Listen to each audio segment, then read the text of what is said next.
What's that? What's going on, man? We chilling with Nitty TV. We got a special guest, D. Frank in the building. We in the building, man. What's happening, man? Shout out my dog BL, man.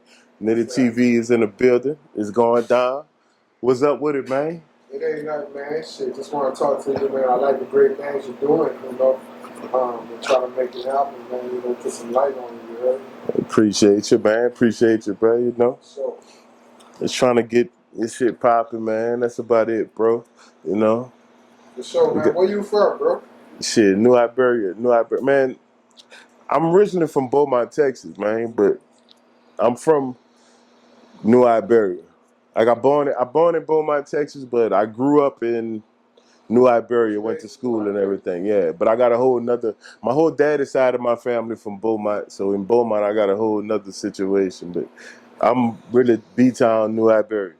For sure. Yeah. You came to the city, bro. Oh, man, you know what it is, man. B-Town shit. For sure. What made you, you started rapping first or you started making beats first? Man, we gonna take it back, huh? Yeah, I want to Okay. know. I never knew. I just used to see cats saying, D. Frank, let's go by D. Frank house. He got a studio. Okay. You know, that's how I met you. You know, Okay. my little cousin and all y'all. Okay. Carrying on the tradition of that rap. You know what I'm saying? Yes, sir. Make it happen. You took it to another level. Yes, sir.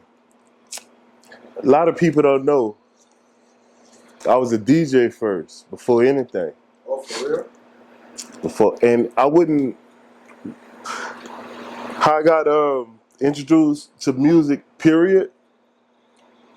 DJing. What I used to do, my mama house, our house was the house everybody would come to party and family gatherings and all that. So I'm young. I'm 8, 9 years old, and 8, 9 years old. I used to have tapes and records at the house. Playing Franklin Beverly and Mays and shit at house gatherings when I'm 8, 9 years old. And so that's when I knew I was musically inclined way back then. And I always just considered myself like musically inclined. Like, cause if you dig back and dig into me, I made beats, I rap, I DJ, like I did it all. You know what I mean? And but engineer too? I never got into engineering, bro. I never record, bro.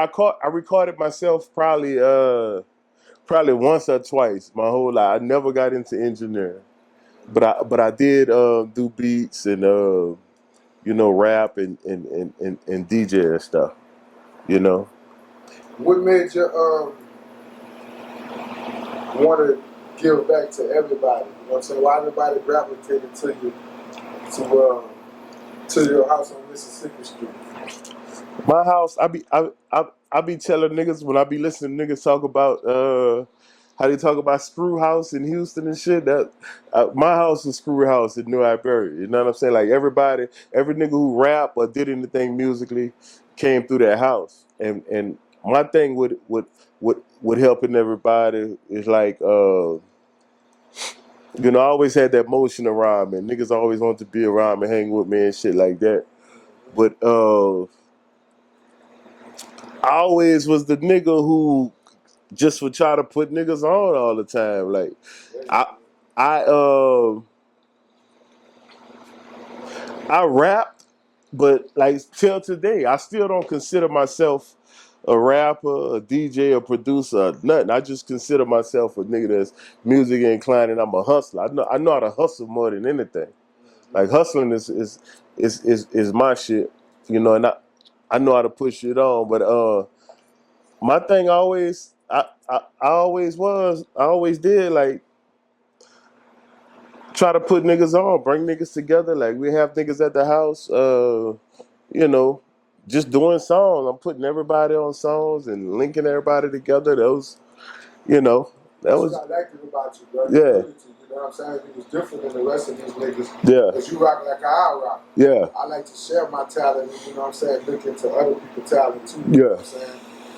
I never I never wanted all the shine. You know what I'm saying? I always wanted the crew to shine, and I always wanted niggas to shine who was around me.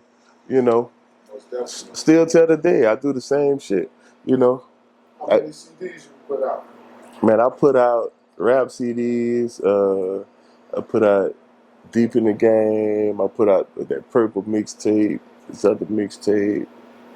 Uh, yeah, my rap career, I put out about six albums. Yeah. I put out about six albums. The only thing I heard in this area around here, we had a lot of talent, but we didn't have no distribution. Right. So we could have put our city on the map. Right. That's what I was working hard on that West Coast Facts. to try to get distribution, but they was looking at us like we was nobody. Even me on the West Coast, they wasn't really feeling me. Right. Until Cash Money and Master P opened it up. Yeah. With no traction. Master P definitely came busted open. I always say, I just wish I knew what I knew as I got older when I was younger, because like we had a big opportunity to do whatever back in the day, but to be honest, where I was, I really wasn't pushing it to take it to the next. Man, I was content where I was, just at the house having fun with it and shit, but not knowing how far that shit could have really go. You know what I'm saying? So like as I got older, I realized, man, nigga should have took advantage of a lot of them situations we had, back in the early '90s when we was really fucking with that shit. Yeah, for sure. Hell yeah, man. And who was your influence? Definitely,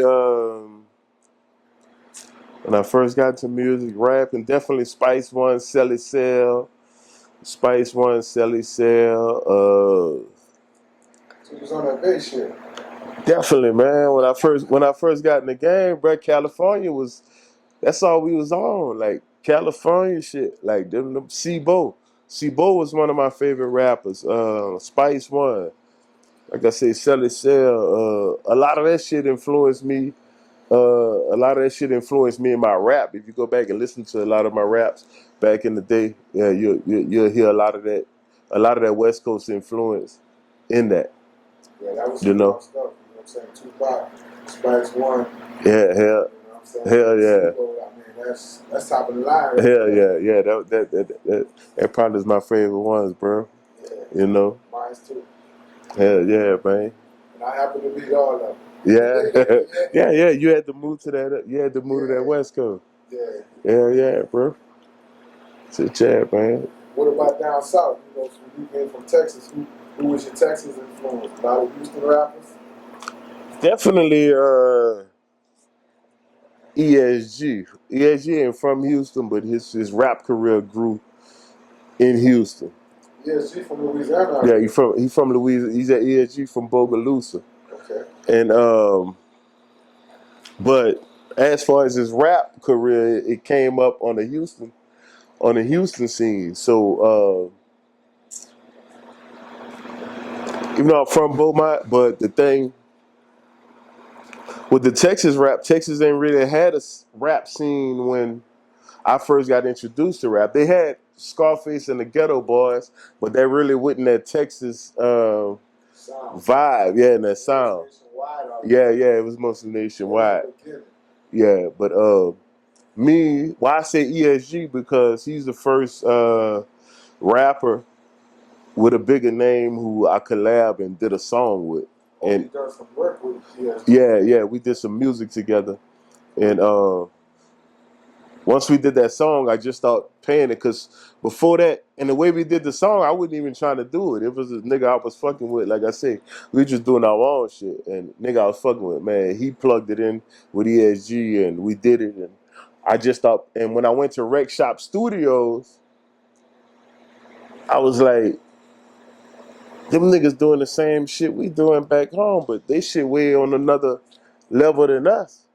But we was doing the same shit, like the same vibe we had going on back home. It's the same vibe they had when I went to Rec Shop Studios. And But they was really on the business tip and doing the shit for real and putting the shit out, on the business tip. So that's when I just started paying attention to all that Texas shit and a lot of niggas just start coming up out there. Most definitely. Yeah. So what you thought about UGK when you heard them? Oh man, I don't know how I left them out the first time. I should have said that when I mentioned Sibo and Spice One them. Pimp C, Pocket Full of Stones. Man, I grew up. I came up on that shit there. I was in the street hustling. Then I used to have my earphones on, Matchbox full of rocks, listening to their fucking Pocket Full of Stones. That was definitely I don't know how I left that out the first time. Pimp C is my overall favorite rapper of all time. Yeah, he go off. Go off. Mm-hmm. What about what you say about 8 Ball MJG? Grew up on that shit, man. At Mr. Big, you know what I'm saying? All that 8 Ball and MJG shit. We grew up on all that shit, bro. I still jam to this day, man. Shit, Chad, bro. They don't make music like that no more. Them boys making that shit. That was some, that was some next level shit right there, bro. That T-Mix, man, is a fool, man. They producing T-Mix, man. Whatever happened to that, man? Yeah, real talk. Yeah, the boys. Yeah. T-Mix, they producer. Yeah, the boys. The boys to go hard, man. Yeah. Shit, yeah, bro. What about Lafayette? Who you like out of Lafayette? What was your influence out of that city? My influence out of Lafayette is DJ Dobie D, man. DJ Dobie D? DJ Dobie D. Now, look. For the DJ level? I'm talking about for the rapping level, man. Dobie D rap too? Man, look, man. I thought he just made beats and scratch. He do. When I first met Dobie, that nigga named Drake with a studio in Lafayette. Drake, nigga from Opelousas. So I would hear Dobie on the radio all the time, but I had never met him. But Dobie is UGK DJ. So like I said, Pimp C was always my favorite rapper. So Dobie really was real life UGK DJ. Like you do your background, like you go look on his page, see the picture. I seen him on TV. Yeah, he real life UGK. So we in Drake's studio. I beat Dobie. I walk in there. I don't know that's Dobie because I'd never met him before. So Drake, keep in mind this 97, 98, might be 96. I don't know, it's the 90s.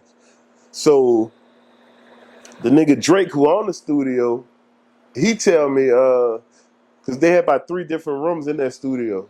So the nigga Drake was like, man, that's Dobie D. So instantly, because I've been hearing Dobie on the radio, knowing the UGK DJ. So boom, I go in out there and I go introduce myself to him. So I'm like, man, what's up? You Dobie D, this and that. So the nigga looking at me, nigga Lil Boy, man, like on some shit, like, you know what I'm saying? So I'm like, bro, you Dobie? He like, yeah, I'm Dobie. He just, he just nodding his head, yeah, I'm Dobie. So I'm like, bro, I'll never forget the conversation, bro. I was like, bro, man, I've been wanting to meet you. I've been wanting to link with you, whoop-de-woo, wop-de-wop. So Dobie, like, he just dry, like, for what? That's what he told me, for what? So I'm like, I'm still holding it because that's Dobie, but you know what I'm saying? I'm a street nigga. I'm like, man, this nigga acting funny than a motherfucker. You know what I'm saying? So I'm like, bro, I told the nigga, yeah, man, I want you to put some scratches in my song or some shit like that. Whoop-de-woo, whoop-de-woo. So the nigga was just dry. The nigga gave him his phone number, bro, holla at me, whoop-de-woo. He didn't give me nothing extra or nothing. Left, went in the other room. The nigga eloped. I'm in there about to do a song called Mobbing Through the Hood. We put the beat come on, beat fire, beat live than a motherfucker. And that's back then in the 90s, before you had all these little popcorn ass fucking beats that's out right now. That's when you hear a raw ass beat, that's that shit. That's to be creative. Yeah, that bitch was jamming. Nigga Dobie come out that bitch. Keep in mind, I'm still in my head, man. Nigga acting funny with me. Man, the nigga come, that beat playing, Drake got that bitch loud, the speakers, that bitch blasting. So Dobie come in there. Dobie say, he opened the door from the other room. He put his head in there. He said, man, who rapping on that song? No, it was something he asked what I'm about to do with that beat or with that song or some shit like that.